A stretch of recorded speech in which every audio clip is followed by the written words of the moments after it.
চট্টগ্রামে বিজ্ঞ আইনজীবী সাইফুল ইসলাম আলিফকে ইসকন নামে সন্ত্রাসী গোষ্ঠী কর্তৃক প্রকাশ্যে দিবালোকে নৃশংসভাবে কুপিয়ে হত্যা করার প্রতিবাদে অ্যাডভোকেট আবু সিদ্দিক আনোয়ারী সাহেবের নেতৃত্বে দুর্গাপুরে আইনজীবী সমিতি কর্তৃক বিক্ষোভ সমাবেশ ও মানববন্ধন অনুষ্ঠিত হয়। এতে গুরুত্বপূর্ণ এবং প্রতিবাদমুখী বক্তব্য রাখেন দুর্গাপুর উপজেলা জাতীয়তাবাদী আইনজীবী আইন বিষয়ক সম্পাদক জনাব অ্যাডভোকেট আবু সিদ্দিক আনোয়ারী সাহেব। তিনি আরও বলেন, যারা এই সন্ত্রাসী হামলার সাথে জড়িত তাদেরকে বিচারের আওতায় দৃষ্টান্তমূলক শাস্তি দাবি জানান। এতে আরও উপস্থিত ছিলেন দুর্গাপুর আইনজীবী সমিতির বিজ্ঞ সিনিয়র আইনজীবীগণ।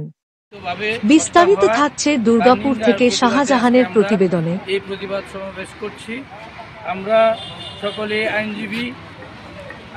আইনজীবীরা সারা জীবনেই অন্যের চিন্তা মাথায় নিয়ে সারাদিন কাটাই এবং সারাটা জীবন আমাদের এইভাবেই চলে।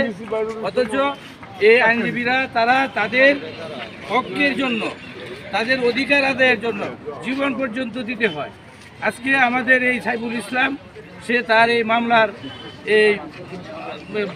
এই আসামিদের বিপক্ষে অবস্থান নেওয়ায় তাকে বর্বরোচিতভাবে এই দুর্বৃত্তরা হত্যা করেছে। আমরা এর তীব্র নিন্দা প্রতিবাদ করছি।